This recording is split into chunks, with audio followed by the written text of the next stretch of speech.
Passons directement au jeu des questions-réponses. Je peux passer le micro carrément à la personne qui est devant.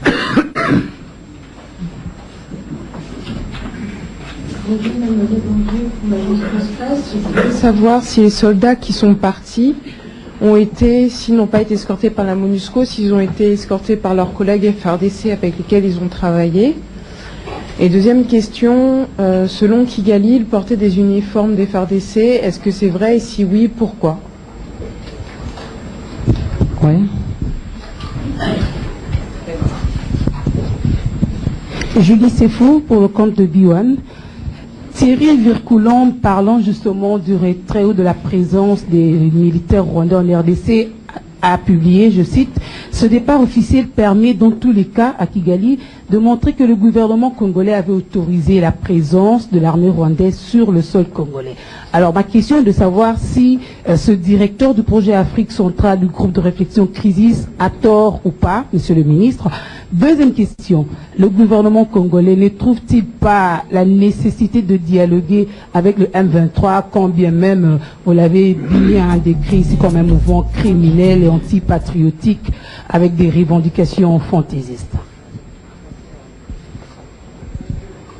Merci, Excellence. Johnny Hogg de l'agence de presse Reuters. Quand vous parlez des sanctions contre des officiels rwandais, est-ce que vous pouvez nous donner les noms précis des officiels, des politiciens que vous pensez doivent être sanctionnés? Merci beaucoup.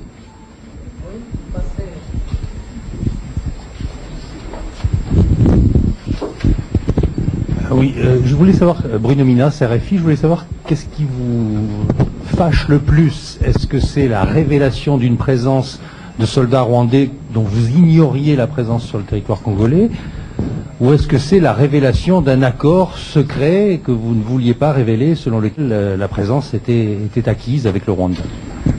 Les soldats de l'AFP, c'est la question de l'AFP, les soldats de Rwanda Defense Forces sont partis. Vous demandez s'ils ont été escortés, et escortés par qui? Je vous réponds tout de suite.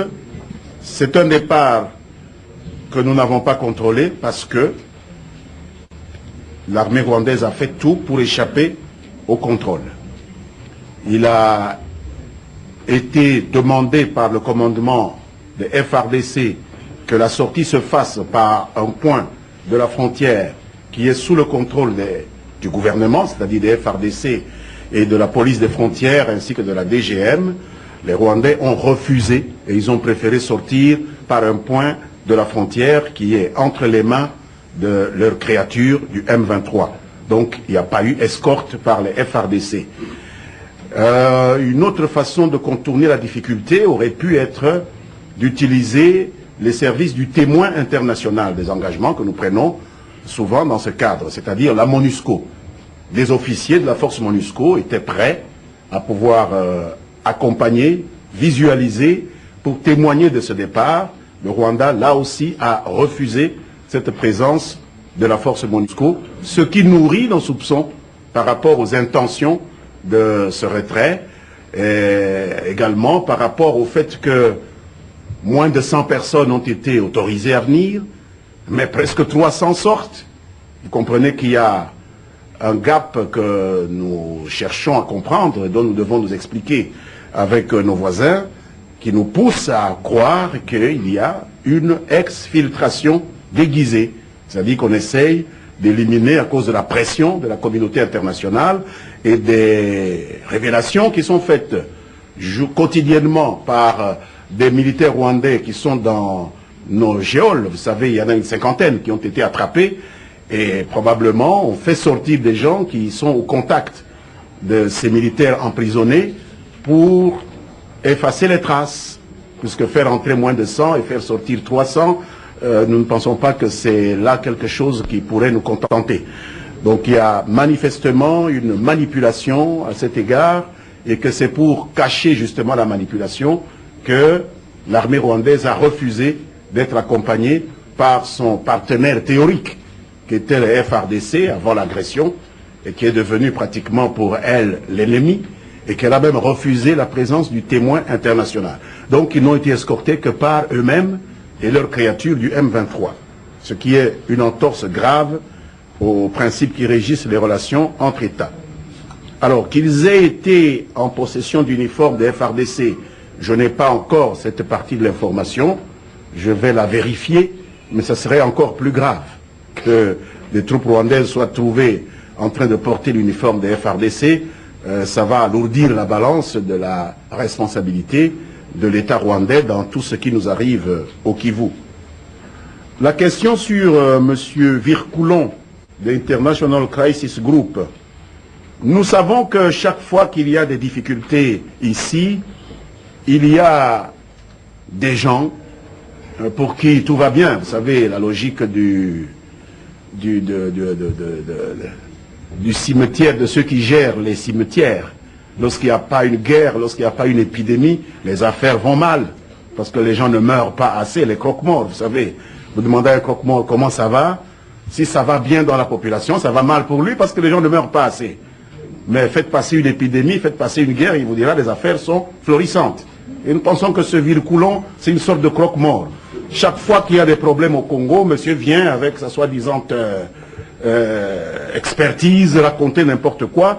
Je ne sais pas de quel accord secret il parle. Nous avons bien parlé au Parlement de cette mission de vérification qui existe, qui a fait l'objet de communication du ministre de la Défense au Parlement. Je ne sais pas où est-ce qu'un gouvernement communique avec l'opinion, sinon à travers le Parlement. Cela a été dit, mais prétendre que dans le cadre de l'opération Umoja Wetu, il a été donné une autorisation à qui que ce soit de demeurer sur le territoire de la République démocratique du Congo sous la bannière d'une armée étrangère, c'est totalement mensonger. Et ce n'est pas Vircoulon qui va changer ses faits. Peut-être que ça lui permet de gratter du papier, de pondre des rapports qui vont lui permettre d'alimenter le budget de son association. Mais il faut éviter de prêter le flanc à des stratégies de nos amis rwandais qui n'ont lancé cette accusation que dans le but d'opposer la population congolaise au gouvernement congolais. Parce qu'il n'y a rien que nos amis rwandais craignent de plus que la cohésion au Congo. C'est la cohésion qui est l'arme absolue contre ce genre de personnes qui développent des sentiments hégémoniques. Dès qu'ils ont affaire à un peuple qui est cohérent avec ses dirigeants, eh bien, l'offensive est perdue. Alors, mettre un coin dans cette cohésion en faisant croire qu'il y aurait eu des accords secrets, c'est chercher à casser cette cohésion. Et c'est dommage que des gens comme Vircoulon viennent à la rescousse pour apporter leur expertise sur la balance. En échange de quoi, Dieu seul le sait, mais voilà, les Congolais peuvent se rassurer, leur gouvernement n'a aucun accord secret avec ceux qui ont agressé le pays. Et c'est à l'initiative du gouvernement, je le répète, que le mécanisme de vérification a été démantelé, contrairement à ce qu'on a voulu faire croire. C'est nous qui avons demandé le démantèlement, et le démantèlement a eu lieu. Il est étonnant qu'il n'ait même pas voulu qu'ensemble, nous puissions assister au départ de ces Rwandais, comme nous avons assisté à la fin de l'opération Umoja Wetu le 25 février 2009 à Goma. Vous demandez s'il ne faut pas négocier avec le M23. Je tiens ici à répéter de la manière la plus solennelle que tout au long de notre histoire de ces dernières années, des erreurs ont été commises. De croire qu'on pouvait intégrer dans une force armée des groupes de malfaiteurs, des groupes de bandits qui n'ont aucun patriotisme et penser qu'on peut les changer par le simple fait de l'intégration. Non, l'armée doit devenir un corps d'élite. L'armée doit devenir un creuset du patriotisme. Ces gens peuvent faire tout. Ils peuvent travailler, ils peuvent étudier, ils peuvent faire de l'agriculture, ils peuvent faire du business, mais pour entrer dans l'armée congolaise dorénavant, je pense qu'il va falloir remplir certaines conditions morales. Et les gens du M23 ne sont pas éligibles dans l'armée. Et donc nous ne négocierons pas avec eux. La guerre prendra 100 ans, nous la ferons, mais on n'intégrera plus jamais un ver dans le fruit de la nation. Jamais nous n'intégrerons des agents de prédateurs étrangers pour soi-disant prendre en charge notre sécurité. Cette erreur-là, nous ne la commettrons plus jamais et donc il n'y aura pas de négociation avec des criminels. Johnny de Reuters nous demande des noms. Mais les noms sont connus. Je pense que ce rapport a été rendu public. Nous parlons bien des personnes identifiées dans l'addendum au rapport des experts des Nations Unies. Il y a des officiers, il y a même un ministre rwandais, il y a des officiers généraux, il y a des officiers supérieurs rwandais qui sont cités comme ayant créé le M23, comme ayant recruté pour le M23, comme ayant financé le M23, et nous voyons ces mêmes personnes aujourd'hui engagées dans une campagne de propagande pour le M23. Un ministre étranger qui fait une campagne pour une rébellion dans un pays tiers. Ces gens, on les connaît, c'est contre ces gens que nous demandons des sanctions. Je n'ai pas besoin de venir les citer, alors que le rapport des experts est là, il est en train d'être traité devant la commission des sanctions des Nations Unies. La question de RFI sur ce qui nous fâche. Est-ce que c'est la révélation d'un accord secret? Je dis tout de suite non, il n'y a pas d'accord secret. Nous avons conclu des accords qui ont été portés à la connaissance de la représentation nationale avec le Rwanda. C'est le Rwanda qui voudrait casser la cohésion de la société congolaise en parlant d'accords secrets. C'est une malice. Et nous n'allons pas tomber là-dessus. J'invite les Congolais à ne pas tomber dans le piège des personnes qui sont en train de nous agresser. Il n'y a pas d'accord secret, donc ça ne peut pas nous mettre en colère. Ce qui nous met en colère, c'est le fait que on se soit amusé à nier l'évidence. Et qu'au moment où les preuves sont en train d'être étalées au grand jour, parce que vous faites entrer soi-disant moins de 100 officiers de renseignement, et vous faites sortir 300 hommes de troupes, mais c'est l'évidence même qu'il y a eu invasion du pays par des troupes rwandaises. Et qu'on prenne les Congolais pour des demeurés en leur racontant cette histoire d'accord secret, ça peut nous mettre en colère. Parce que c'est un manque de respect, c'est un mépris pour tout un peuple que de raconter de telles inepties alors que la vérité est là au grand jour. Même cet accord dont il parle, qui n'est pas du tout secret, parle de une centaine au moins d'officiers de renseignement et l'opinion voit 300 hommes de troupes avec sac au dos et tout ça. Et vous savez, lorsqu'on parle d'officiers de renseignement militaire, c'est une catégorie que dans le jargon de l'administration, on appelle des invisibles. Ces gens, on ne les voit pas. J'ai été chargé d'une mission de démanteler des barrières sur la route de Bandundu. Quand j'arrivais, et qu'on me disait, oui, de temps en temps, il y a la sécurité ici, je dis, ça ne m'intéresse pas, ce sont des invisibles. C'est des gens qui font leur travail, souvent déguisés, on ne les voit pas. Alors, à quoi arrimer cette cérémonie de montrer ce qui est invisible? Si c'était des officiers de renseignement, pourquoi cette prise d'armes avec caméra? Depuis quand un État montre ses agents de renseignement? Donc vous comprenez que c'était quelque chose de complètement mensonger et qui a prouvé au contraire que le Rwanda nous a bel et bien envahis. C'est ça qui nous met en colère, parce que chaque jour, nous découvrons à quel point nous avons été l'objet de mépris, nous avons été l'objet de manipulation, et qu'on tente de continuer à manipuler notre opinion. Cela n'est pas pour nous faire plaisir. Première question de M. Bosso. Vous demandez quand est-ce qu'il y a eu le retrait des officiers engagés dans le mécanisme de vérification et de surveillance. Il n'y a pas eu de retrait avant le cinéma qu'on nous a présenté hier. C'est en cette occasion-là que ces gens devaient rentrer, mais je dois vous dire qu'il y a quelque temps que nous avons fait savoir notre volonté que ces gens puissent partir. Vous savez, la lourdeur des mécanismes et tout ça, mais la République démocratique du Congo avait déjà, bien avant la réunion de Goma, qui a précédé Addis Abeba, avant Kampala 1, parce qu'on va avoir Kampala 2, indiqué qu'il n'était plus acceptable que ce mécanisme continue à fonctionner. Et donc, ce retrait physiquement est intervenu hier, il y a quelques heures, mais nous avons constaté des irrégularités, c'est-à-dire des manipulations, de la fraude, et cette exfiltration que nous avons considérée comme une exfiltration déguisée.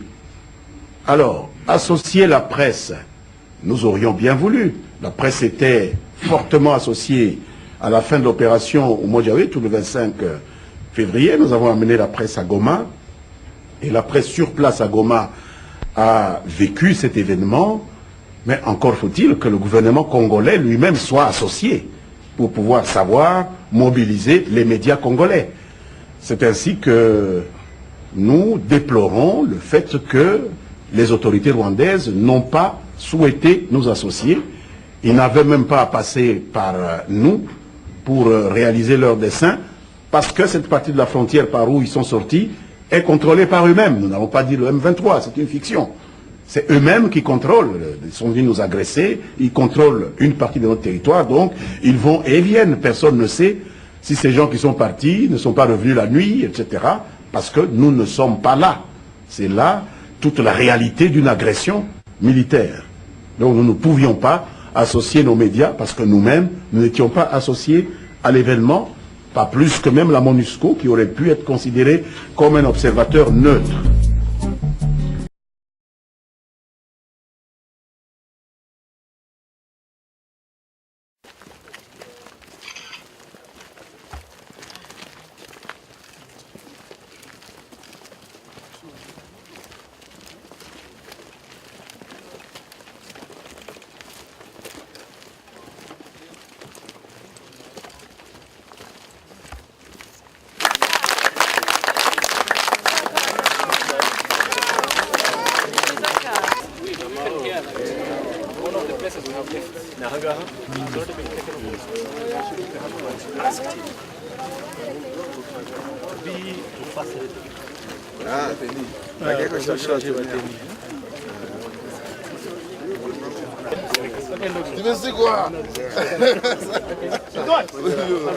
Ok, monsieur.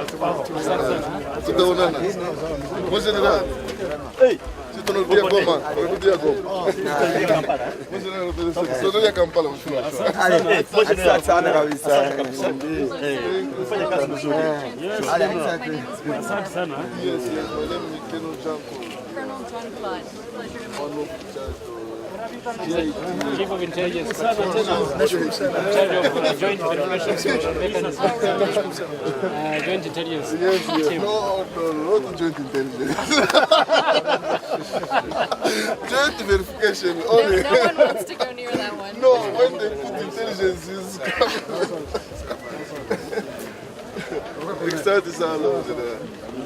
So we didn't have to tutaona Kampala. Mon général. Nafurahi. Nashukuru sana. Ndio atakuwa kuchukua nani? Atakuwa kuchukua uniform 17. Nashukuru sana.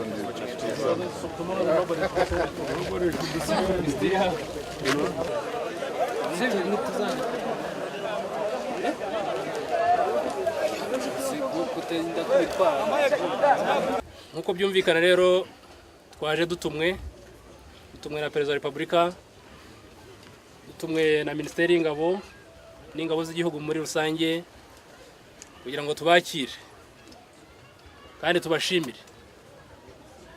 ibikorwa mumazemo icyo gihe kirekire mukora muri Rucuro, ibikorwa mwatumwemo n'igihugu cyacu uzana umutekano hari. Murabizi, twese turabizi, abanyarwanda barabizi ko n'abakongo barabizi ko hari ahantu hari harayogojwe na FDLR, ndetse tujye no kujyayo igihe cya mbere.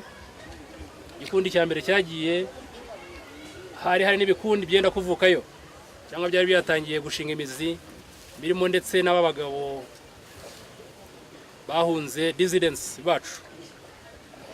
Murabibuka? Nkuko mubizi muri ko benda gushinga udutwe hariya kugira ngo nabo bagerageze duteza umutekano muke. Bityo rero twumvikanye na leta ya Kongo kugira ngo dufatanye dukora izi joint operations, duhuriyeho turwanye FDLR niyo mitwe yose iri hariya ndetse niyo ngiyo yendaga gushinga imizi.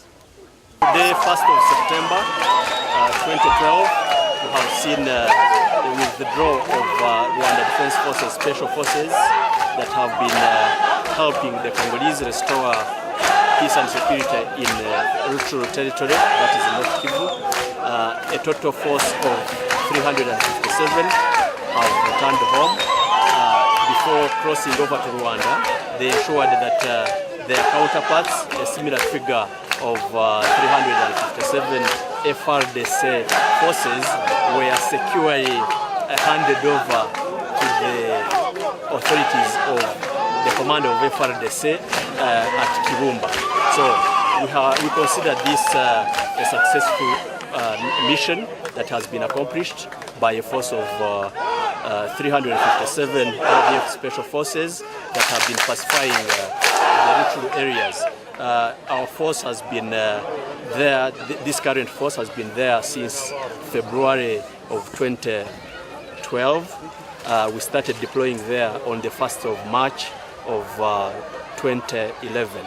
So we consider that the forces have done their mission, and we had to withdraw these forces due to the changed circumstances. Operational situation on the ground had changed when the FRDC started fighting amongst themselves and eventually with the mutineering forces of M23.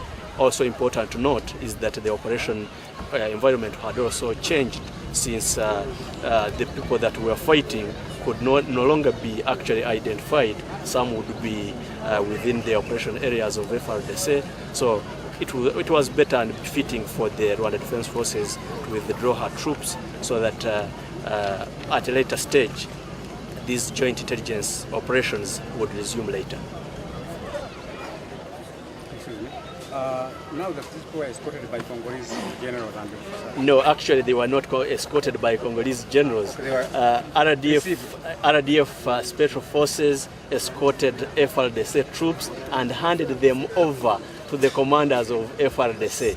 And in the meantime, the FRDC commanders across were on the part of Rwanda as a sign of the jointness to witness that the RDF Special Forces have actually successfully gone back to their territory. So this withdrawal was witnessed by the FRDC command, which was led by the commander of 8th Military Region, General Bauma. He was accompanied by the Deputy J2, that is Kanoyav, who also heads the Joint Verification Mechanism, and Kanodiur, who heads the Joint Intelligence team. Should this one discredit UN group of experts report? Of course, I mean, you saw that our troops came dressed in FRDC uniforms. They were together with FRDC commanders. So the Rwanda Defense Forces that were operating in the DRC were operating there under the agreement between Rwanda and DRC. So whatever has been actually written about by UN group of experts, the propaganda from DRC is absolutely false, because our Rwanda Defense Forces were operating in DRC under a well-known mechanism, and we were actually helping the DRC. Nitwa Ayinkameye Christine, abantuye mu murenge wa Bugeshi. Twajyaga twumva ku makuru bavuga ngo u Rwanda ngo rufasha M23. None rero kinshimishije nuko mbonye ingabo zo muri Kongo zije ziherekeje iz'u Rwanda, tukabona yuko ahubwo batafashaga M23 ahubwo ko babanaga n'ingabo zo muri Kongo, kuko banabaherekeje bakaba bagejeje mu Rwanda amahoro. Icyo nicyo cyanshimishije.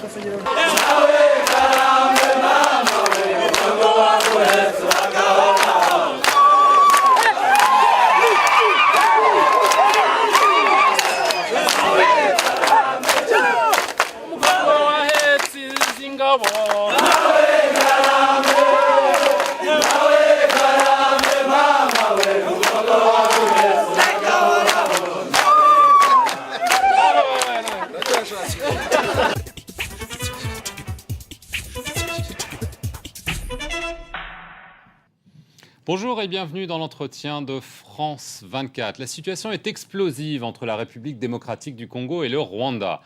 Le Congo accuse en effet son voisin de soutenir la rébellion dite du M23 qui sévit dans l'est du pays, en s'appuyant sur des rapports d'experts de l'ONU qui ont conduit plusieurs pays occidentaux, dont les États-Unis, à suspendre leur aide au Rwanda. Le Rwanda qui réfute vigoureusement ces accusations, des accusations qui visent le sommet de l'État. Le pays a donc décidé de retirer ses forces spéciales qui étaient stationnées en RDC suite à un accord de 2009 qui avait mis fin à une précédente rébellion. Mais Kinshasa, de son côté, affirme que ce retrait est la preuve même du soutien du Rwanda aux rebelles congolais et réclame des sanctions internationales contre les dirigeants rwandais. Notre invitée aujourd'hui est la ministre des Affaires étrangères du Rwanda, Louise Mushikiwabo, qui est en Europe pour plaider la cause de son pays. Alors, je vais immédiatement venir à ces dernières accusations. Le Rwanda a donc annoncé qu'il allait retirer 2 unités de forces spéciales qui collaboraient avec les forces congolaises dans l'est de la RDC depuis 2 ans. Et certaines personnes à Kinshasa, un ministre notamment, a accusé le Rwanda de carrément camoufler son aide aux mutins à travers ses forces spéciales et que c'était la preuve que le Rwanda voulait du mal à la RDC. Quelle est votre réponse ? Écoutez, les forces spéciales rwandaises étaient avec les forces armées congolaises. C'est une unité qui est là depuis 2 ans.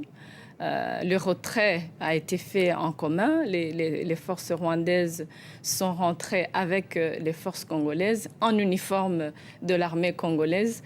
Alors je pense que franchement, Kinshasa n'a aucune raison de vouloir camoufler ou cacher. C'est une opération qui est là depuis 2 ans. Le retrait a été effectué, notamment en présence de certains diplomates, des médias, etc. Donc, quand on va aider une rébellion, on ne rentre pas comme ça en plein jour avec les forces du pays même qui nous accusent. C'est un non-sens. Donc ces accusations sont mensongères. Bien sûr. Alors, deuxième question, pourquoi est-ce que ces forces qui étaient là avec les forces congolaises pour contrer des rebelles, pourquoi est-ce que vous avez décidé de les retirer ? Parce que la situation actuelle, là où les forces étaient stationnées à l'est de la République démocratique du Congo, est une situation d'insécurité. Pour être honnête aussi, les accusations de Kinshasa, alors qu'on est en train de travailler ensemble, ce n'est pas correct de la part de la RDC. On a donc retiré nos troupes il y a quelques jours et on va attendre que la situation se calme pour pouvoir travailler ensemble encore. Mais est-ce que ce n'était pas une forme d'aveu de la part du Rwanda qui était accusé donc par la Kinshasa, mais aussi par des experts de l'ONU, de fomenter des troubles en RDC? Est-ce que c'est pas une forme d'aveu de dire non, mais on retire nos troupes parce qu'on a peur d'être accusé d'être des fauteurs de troubles? Écoutez, que les troupes restent là ou rentrent au Rwanda, le Congo n'a qu'une seule politique vis-à-vis du Rwanda, c'est d'accuser. Donc, c'est une décision qui a été prise après discussion avec les autorités congolaises, avec avertissement à la MONUSCO, la mission des Nations Unies. Et c'est une bonne décision. Pour l'instant, le Congo ne se comporte pas en partenaire qui nous rassure par rapport à nos forces et donc la décision a été prise. Alors le Congo, comme je l'ai dit plus tôt, réclame des sanctions contre des très hauts officiels rwandais qui ont été cités dans ce rapport d'experts de l'ONU, dont le ministre de la Défense, le chef d'état-major. Quelle est votre réaction ? Les accusations de Kinshasa, on vit avec depuis 4 mois. Et encore une fois, c'est une preuve de la mauvaise foi de nos voisins. D'abord parce que les autorités congolaises sont dans cette psychose de toujours trouver le voisin coupable. Ce n'est jamais les Congolais. Quand il y a un problème au Congo, si ce n'est pas le Rwanda, c'est le Congo-Brazzaville, c'est l'Angola, c'est l'Ouganda. Donc ça, c'est le vrai problème du Congo. Mais quand même, ces allégations, encore une fois, ont été répercutées par des experts de l'ONU. Elles ont conduit des pays occidentaux, et non des moindres, à suspendre leur aide. Est-ce que vous, comme vous l'avez dit, à l'ONU ou d'autres façons, vous pensez que tout ceci est une mise en scène pour accuser le Rwanda? Ça paraît quand même un petit peu difficile de dire que les Américains, les Européens, qui ont leurs propres moyens de renseignement, se tromperaient et suivraient de façon aveugle les accusations du Congo. Le Rwanda l'a dit déjà depuis plusieurs semaines. Le rapport des soi-disant experts de l'ONU est un faux rapport. C'est un rapport qui est malheureusement d'une manière superficielle, plausible. Pour ceux qui ne connaissent pas le contexte, pour ceux qui ne connaissent pas l'histoire, qui ne connaissent pas la région, c'est facile de croire à tout ça. Nous, on ne s'attendait pas, en tout cas le Rwanda ne s'attendait pas à ce que des experts produisent un rapport pareil. Nous avons donné nos commentaires aux Nations Unies, nous avons réfuté toutes ces allégations. Mais le problème avec ces rapports qui ont conduit à un certain positionnement de nos partenaires, y compris, encore une fois, les États-Unis, un allié important. Vous ne pensez pas que les Américains ont eux-mêmes vérifié ces informations et considèrent qu'elles sont crédibles? Je pense que si les États-Unis ou d'autres pays ont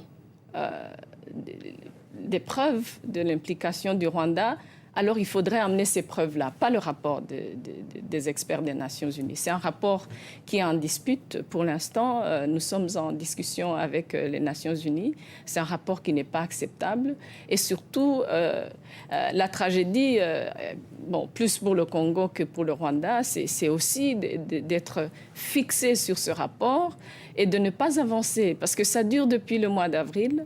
Le Rwanda a besoin de la paix. Le Rwanda est un pays qui a travaillé très dur avec la RDC depuis 18 ans pour atteindre un niveau de stabilité. Et donc, nous, on est intéressés par la paix. Seulement, l'Est de la République démocratique du Congo reste quand même le Congo, ce n'est pas le Rwanda. Pour justement une solution, qu'est-ce qu'il faut faire? On parle de l'envoi d'une force dite neutre pour garder la frontière. Votre ministre de la Défense a exprimé des doutes sur le fait qu'il y aura un jour une force. Est-ce que vous le souhaitez ou pas? Je pense qu'il y a plusieurs choses à faire. D'abord, chaque acteur a un rôle à jouer dans la crise congolaise. La première chose, c'est de bien placer la question, de bien placer le problème où il est. C'est-à-dire que le Congo doit accepter qu'il a un problème qui revient, ça devient cyclique depuis plusieurs années. Donc, c'est important de pacifier aujourd'hui, mais c'est aussi important en même temps d'aller à la source de ces problèmes-là. Sinon, on se retrouve dans un cycle vicieux et ce n'est pas sain, surtout pour les populations de l'Est du Congo, les populations qui ont des liens très forts avec des populations rwandaises de l'autre côté de la frontière. Ça, c'est important. Deuxièmement, la communauté internationale. La communauté internationale devrait vraiment faire une faveur au Congo, ne pas transférer les responsabilités de l'État congolais vers d'autres pays ou vers cette même communauté internationale. C'est-à-dire que blâmer le Rwanda ou d'autres pays, ou si ce n'est pas la Belgique, c'est la Banque mondiale, etc., ça devrait arrêter. Et ça, en tout cas pour la communauté internationale, il faudrait laisser le Congo gouverner le Congo. Ça, c'est un problème. Et la région, alors pour la région, parce que la région a aussi un rôle à jouer, de rester impliqué, comme on l'est aujourd'hui, dans la recherche d'une solution. On est 9 voisins du Congo. Nous sommes tous intéressés par la paix. Et donc, il faudrait que et le Congo et la communauté internationale soutiennent la région. Parce que c'est la région qui en envoyant garantit... En envoyant des troupes, c'est le dernier mot. En envoyant les troupes, si c'est nécessaire. Aujourd'hui, on a un cessez-le-feu. Si le cessez-le-feu peut durer, il n'y a plus aucune raison d'envoyer des troupes. Mais le Rwanda, par exemple, est très intéressé par une vérification du côté de sa frontière avec la RDC qui impliquerait d'autres pays de la région. D'accord. Vraiment, le dernier mot, vous aviez rejeté la candidature du précédent ambassadeur français au Rwanda. Il y a un nouveau nom qui a été soumis très récemment. C'est Michel Flech. Est-ce que vous allez l'accepter ? Écoutez, il n'y a aucune raison que l'ambassadeur de France ne soit pas accepté, mais le processus est en cours et on devrait donner une réponse officielle à la France très prochainement. Sans doute positive. Merci beaucoup Louise Mushikiwabo d'être venue sur le plateau de France 24. Merci à vous d'avoir suivi cet entretien.